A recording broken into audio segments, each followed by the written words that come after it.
Min azimi fadliha kasratu asma'iha wa fadail ukhra. Ini cerita dramatisnya surat Al-Fatihah. Qala Abu Hurairah radhiyallahu anhu inna iblisa ranna khina unsitat Al-Fatihah. Jadi iblis itu begitu kesakitan. Ini kitab Abwaabul Farad karangannya Sayyid Muhammad Alawi, juga kutipan dari beberapa kitab. Yang jelas beliau sendiri juga ngutip dari beberapa riwayat di beberapa hadis. Halaman 123. Ketika Fatihah turun itu iblis kesakitan. Kayak orang sakit gigi lah, tersiksa-siksanya karena turunnya surat apa? Al-Fatihah. Artinya kalau Anda baca Fatihah dijiwai, maka Anda melemahkan setan, melemahkan iblis. Wa qala Mujahid, khina unzilat Fatihatul kitab ronna fastama indahu asyayatin. Jadi ketika Fatihah itu turun, iblis itu terkapar lah kira-kira. Sampai dijenguk banyak setan. Jadi kemana di ICU lah kira-kira gitu kalau sekarang itu. Entah COVID entah enggak tahu. Pokoknya di ICU sampai dijenguk banyak setan. Enggak tahu bawa apa enggak tahu. Pokoknya dijenguk banyak setan. Nah nyangoni karena ini apa? Ketuanya apa? Pingsan, sakit. Di iblis itu sakit sampai dijenguk anak buahnya setan-setan.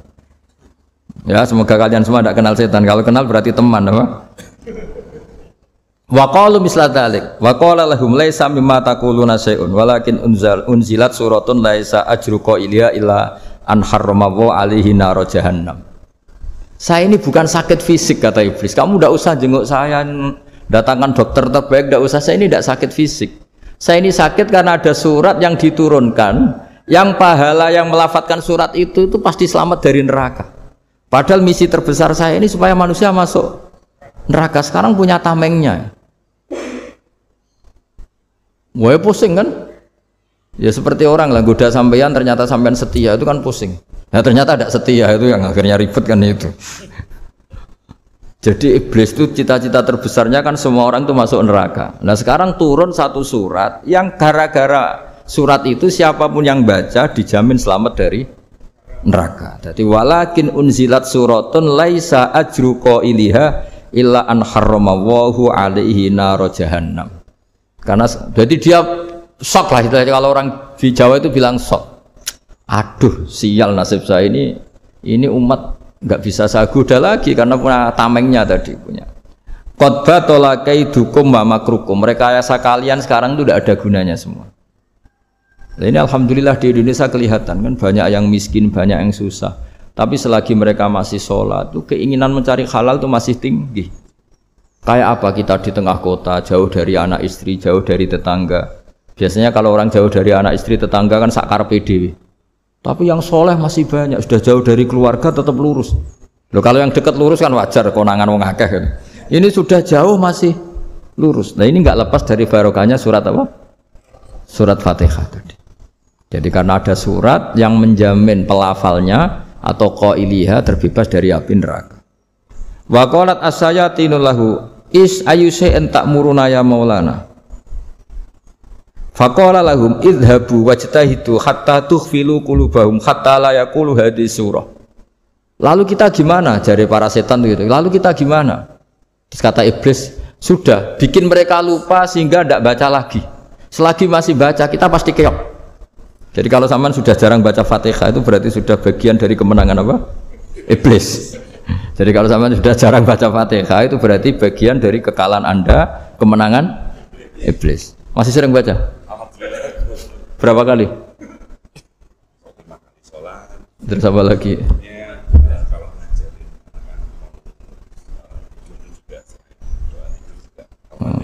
Kok 5 kali tok itu? Berarti pas salat fardu tok itu? Enggak 5 kali itu mendingan itu 17. Kamu itu ngitungnya jangan 5 ini. 5 waktu itu berarti lumayan kan? Berapa? 17 ya? Ya. 17 ya? Ya. 17 tapi kalau makmum tuh sering separuh kan? Apalagi makmum tarawih. Ya kan? Makmum tarawih itu bacanya Fatihah ada yang sempurna enggak ya? Ya enggak lah. Baru alhamdulillahirabbil alamin mampu ruko ikut ruko gitu. Makmum kan yang tarawih lah. Kalau tarawih jarang sempurna ya. Fatihahnya itu. Kan imam sudah ruko. Kamu bacanya Fatihah sampai mana? Baru setengah ya. Ya paling pas tarawih aja kan enggak sempurna ya. Apalagi kalau imamnya sing kilat tuh, waduh malah. Nah, ketika Fatihah itu sebegitu keramatnya, sebegitu topnya, itu setan rapat, singkat cerita itu yang tadi dipimpin oleh iblis yang sedang terkapar apa? Terus tali obatnya nggak ada, cuma dia shock karena ada surat yang turun yang melafatkan itu pasti selamat dari apa? Neraka. Nah ini gimana saran Anda? Terus sarannya adalah bikin orang-orang itu lupa, tidak baca Fatihah. Nah ini rapatnya iblis. Idhabu wajtahidu hatta tughfilu qulubahum hatta la yaqulu hadhihi surah. Kala yuksiru qira'ataha wa la yakunu lahum ajrun wa thawabun bal yakunu lahum adzabun wa iqabun.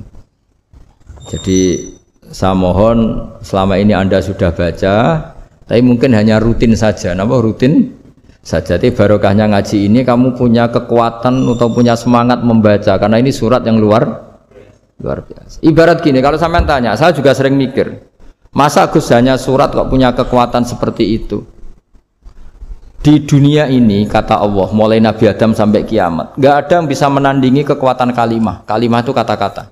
Nggak ada yang bisa menandingi kata-kata. Misalnya Anda nge-grab, berangkat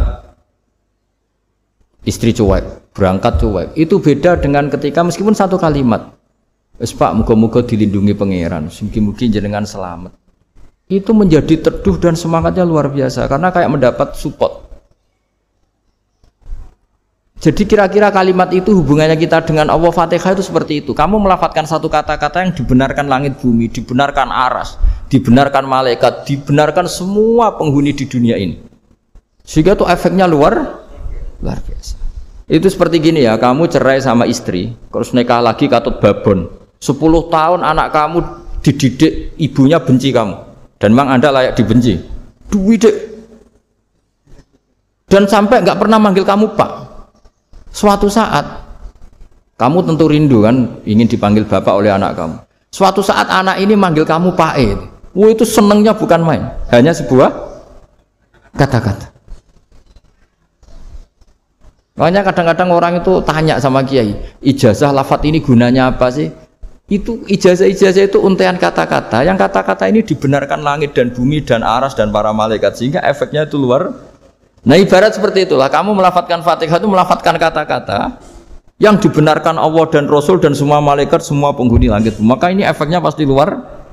Nah di sini lah orang-orang dulu itu tahu keramatnya itu sehingga ketika melawan Belanda, melawan Jepang dulu itu kalimat-kalimat itu menjadi mantra yang luar biasa. Doa yang luar biasa. Tapi di era modern karena orang sudah tidak ngerti itu, dianggap itu mantra, jimat, khurafat, bid'ah, waduh ribet meneh malah. Sebetulnya tidak seperti itu. Memang kata-kata ini kekuatannya luar biasa. Sama kesakitan hati kamu juga karena itu. Ngojek wangilan ya. Lha Pak di bojo kok kowe gagah tok kere. Wah, iku seling terus mesti. Padahal kalimat itu kan tidak melukai secara fisik, tapi apa kerjanya sesuk sarasa-rasen. Karena terus dengan pengadilan seperti itu kan, ngapain kerja demi perempuan yang seperti ini? Lagi-lagi kata-kata ini luar. Nah bayangkan kalau kata-kata itu adalah kalimat yang diajarkan Allah lewat Rasulnya, lewat malaikat Jibril. Kayak apa kekuatannya itu? Nah kira-kira Fatihah itu gitu. Kalimat yang baik, kalimatan thayyibah diajarkan oleh Allah dan Rasul. Kayak apa kira-kira kekuatannya? Pasti luar biasa. Wong support yang dikatakan istri kita, anak kita aja luar biasa. Apalagi ini support yang diajarkan Allah dan Rasul. Ya makanya saya mohon kalau baca Fatihah, baca kalimah-kalimah thayyibah ketika sholat itu dijiwai. Ya misalnya Rabbana lakal hamdu mil'us samawati wa mil'ul ardi wa mil'u ma syi'ta min syai'im. Engkau zat yang layak dipuji dan pujian ini memenuhi langit dan bumi. Karena kita tahu nggak ada sejengkal di alam raya ini kecuali di situ ada rahmat Allah. Misalnya kamu bisa lewat sampai rumah saya, kamu mungkin anggap biasa saja. Coba kalau ngalami likuifaksi, tahu-tahu bumi ini ambles, bisa ngelewati yang likuifaksi itu luar.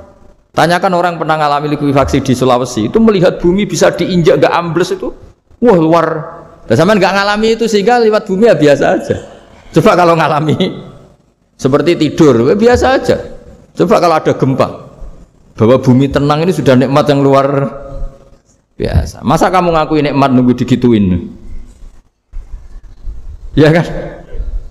Nah, makanya baca Fatihah dijiwai lah bahwa ini kalimat yang luar biasa. Saya teruskan ya.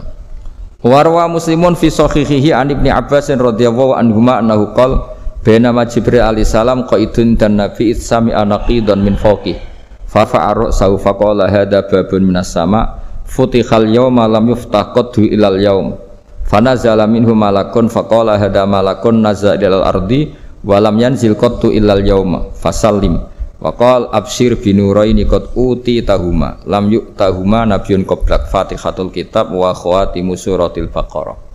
Jadi suatu saat Jibril ini jagongan kira-kira gitu sama Rasulullah. Tahu-tahu langit itu gemuruh. Langit gemuruh kata Jibril terus semuanya ngangkat kepala ke langit. Ini pintu langit baru ini dibuka, yang sebelumnya tidak pernah dibuka seperti ini. Turunlah malaikat, yang malaikat ini pun malaikat spesial, yang enggak malaikat murahan lah kira-kira gitu, yang enggak pernah turun ke bumi kecuali juga saat itu. Dengan penyambutan yang luar biasa, dengan semuanya tidak pernah terjadi. Hanya karena surat Fatihah. Jadi ini surat yang luar biasa, pengawalannya lewat malaikat yang spesial, enggak pernah turun di bumi kecuali saat itu. Penyambutannya juga enggak pernah seperti itu, baru seperti itu. Jadi semuanya itu spesial. Nah, kenapa ini spesial? Karena di situ ada isi puja-puji kepada Allah Subhanahu wa ta'ala. Ada ikrar kita, alhamdulillahirabbil alamin, arrahmanir rahim. Ikrar ini penting. Kalau contoh paling gampang gitulah. Kamu punya istri selama ini cerewet terus. Suatu saat ngomong, "Pak, tak angen-angen ra ono wong lanang koyo sampeyan." Wah, itu langsung ndak ada lelaki sebaik engkau. Itu sampean senengnya Masya Allah. Karena ada ikrar dari seorang istri ke kamu. Nah, bayangkan kalau ikrar kita sebagai hamba diakui oleh Allah Subhanahu, maka ikrar ini akan dicatat sebagai kebaikan kita yang kita panen nanti di akhirat. Karena ada ikrar. Kita ikrar bahwa alhamdulillahirabbil alamin, kita ikrar ar-rahmanir rahim, kita ikrar maliki yaumiddin, kita ikrar iyyaka na'budu wa iyyaka nasta'in. Sampean misalnya jadi orang Indonesia, ketemu orang Indonesia yang makmur di Jerman. Terus lupa Indonesia. Kamu orang Indonesia? Enggak, saya enggak orang Indonesia. Mangkel gak kira-kira? Mangkel. Karena salah ikrar kan gitu. Ya, jadi saya mohon jangan anggap kalimat itu hal yang biasa, tapi luar biasa. Nggih, ngoten mawon. Assalamualaikum warahmatullahi wabarakatuh.